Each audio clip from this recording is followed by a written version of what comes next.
आज मी बनवणार आहे कोथिंबीरीच्या पोळ्या। हे बघा मी कोथिंबीर कट करून घेतलेली आहे, लसूण सोलून घेतलेला आहे आणि हिरव्या मिरच्या घेतलेल्या आहे। चला आता मी तुम्हाला हे बघा हे मिक्सर मध्ये टाकते मी। याची आपण एक पेस्ट करून घेऊ। पाणी न टाकता दळून घ्यायचं आहे। हे मी थोडा जास्तच घेतलेला आहे मिरच्या, कारण मला ठेचा पण काढून ठेवायचा आहे। याच्यात टाकला लसूण मी दळून घेते न पाणी टाकता। हे बघा असं दळलेलं आहे। आपण याच्यात टाकू बेसन। हे बघा मी बेसन टाकलं।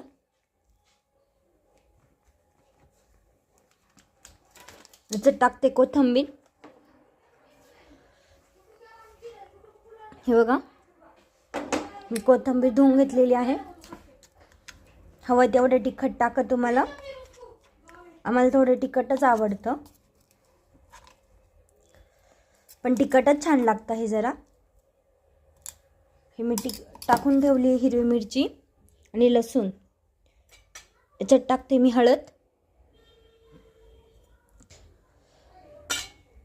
आणि चवीनुसार मीठ।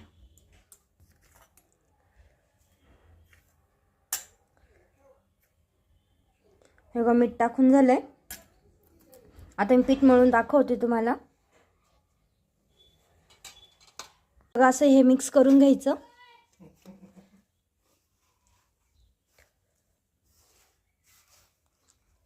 आणि लागल तसं थोडं थोडं पाणी टाकायचं।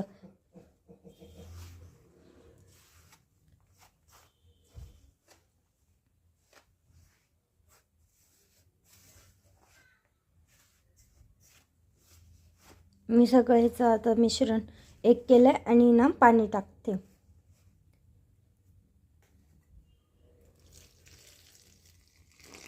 मी अंदाजे थोडंच पाणी टाकलंय, मी लागेल तसंच पाणी घेईल।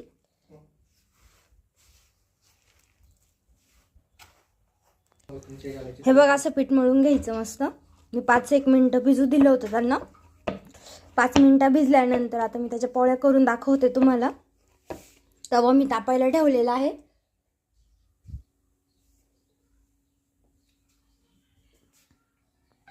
हे बघा असं उंडा घेतलाय मी तयार करून। आता तुम्हाला मी लाटून दाखवते।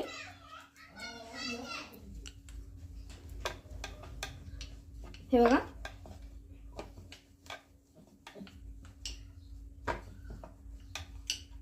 मस्त झटपट अशी बनणारी ही कोथिंबीरीची पोळ्या छान बनतात आणि टेस्टी पण लागतात। तुम्ही पण ट्राय करा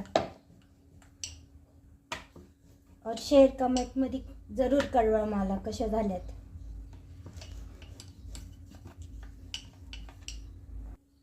हे बघा मी लाटून घेतली पोळी, तुम्हाला भाजून दाखवते।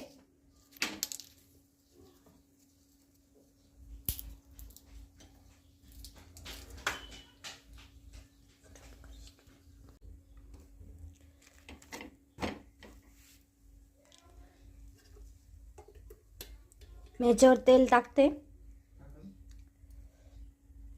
तुम्ही तूप पण लावू शकता त्याला।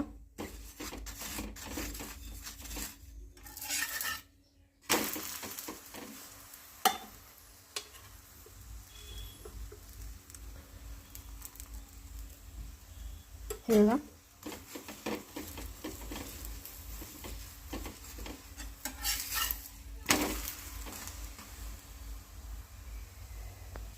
हे बघा अशी मस्त भाजून घ्यायची।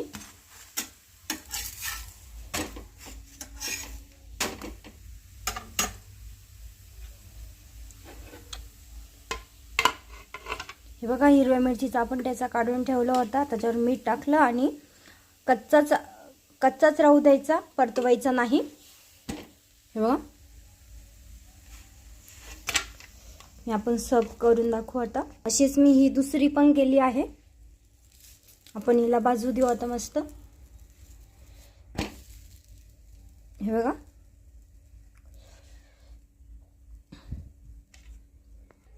कसं झालं तिखट पोळ्या, मस्त ना? तुम्ही पण सगळ्यांनी करून खा।